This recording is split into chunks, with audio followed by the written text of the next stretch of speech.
ভাই ছেলে তোমাকেই বলছি টিকটক চালায়ও না, সাবধান। ফিল্টার ইউজ করে চেহারা সুন্দর করিও না। আল্লাহ তোমাকে যেমন বানিয়েছে, আল্লাহ কয় ফি আই সূরাতিম মা শাআ রাক্কাবাক, আমি আমার বান্দাকে আমার পছন্দ মতো বানিয়েছি। ফিল্টার দিয়ে চেহারা বানায়া ভাবলো, এই ভাব ছুটাই ফেলতে হবে। আজকে অনুরোধ করে বলি, আমি বলি না যে তুমি মোবাইল চালাবে না, অবশ্যই তুমি প্রয়োজনে যুগের তালে মোবাইল চালাও, প্রয়োজনে মোবাইল চালাতে হয়, প্রয়োজনে মোবাইল চালাও, অসুবিধা নাই। তোমার সামনে আমি মৃত্যুর কথা বলছি, কিন্তু একটা অনুরোধ করবো, আজকে রাতের বেলা বাড়িতে গিয়ে ইউটিউবে ঢুকবেন। মোবাইলের কারণে আপনার চরিত্র শেষ, এই মোবাইলের কারণে সমাজের অবক্ষয় দেখা দিয়েছে, মোবাইলের কারণে তোমার জীবন শেষ। এই আওয়াজটা আসতে হয়েছে, মনে হয় আপনারা ফেরেশতা হয়ে গেছে।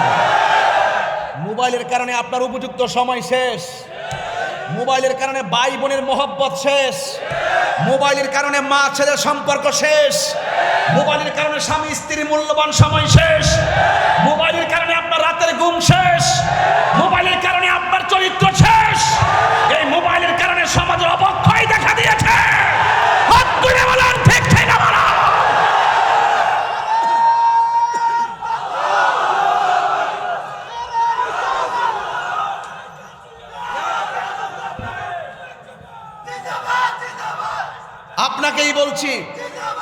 আপনাকেই বলছি এই যুবক, আমি বলি না তুমি মোবাইল চালাবে না, আমি তোমাকে বলছি প্রয়োজনে মোবাইল চালাও।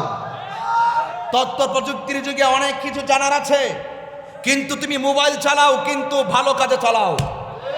এই যুবক, তোমাকে বলছি রাতের বেলায় তুমি শুধুমাত্র টিকটকে ঢুকে ঢুকে একটার পর একটা টানতে থাকো। কি করেছে তোমাকে? একটা দেখলে আরেকটা, একটা দেখলে আরেকটা, এইবার তোমার ঘন্টা ঘন্টা টিকটক তোমাকে ঠিকঠাক করছে, শয়তানের পাল্লাকে ভারী করাচ্ছে। ঠিক ঠিক না বলো। আপনাকেই ভাই ছেলে তোমাকেই বলছি টিকটক চালায়ও না, সাবধান। ফিল্টার ইউজ করে চেহারা সুন্দর করিও না। আল্লাহ তোমাকে যেমন বানিয়েছে, আল্লাহ কয় ফি আই সূরাতিম মা শাআ রাক্কাবাক, আমি আমার বান্দাকে আমার পছন্দ মতো বানিয়েছি। ফিল্টার দিয়ে চেহারা বানায়া ভাবলো, এই ভাব ছুটাই ফেলতে হবে। আজকে অনুরোধ করে বলি, আমি বলি না যে তুমি মোবাইল চালাবে না, অবশ্যই তুমি প্রয়োজনে যুগের তালে মোবাইল চালাও, প্রয়োজনে মোবাইল চালাতে হয়, প্রয়োজনে মোবাইল চালাও, অসুবিধা নাই। তোমার সামনে আমি মৃত্যুর কথা বলছি, কিন্তু একটা অনুরোধ করবো, আজকে রাতের বেলা বাড়িতে গিয়ে ইউটিউবে ঢুকবেন।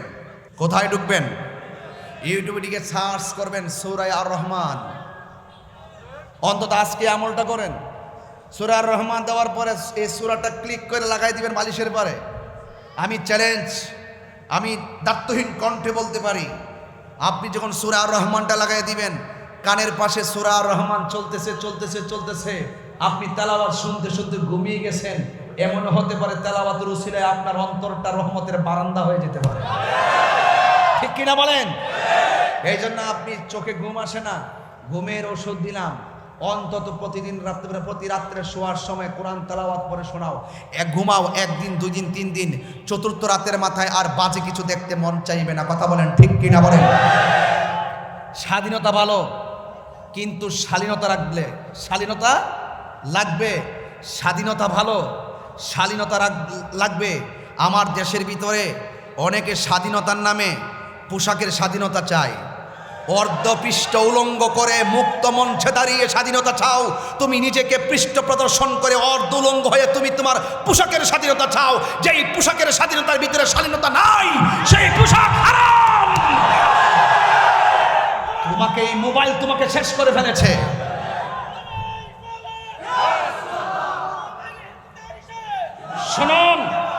শুনুন, পর্দা করা ফরজ।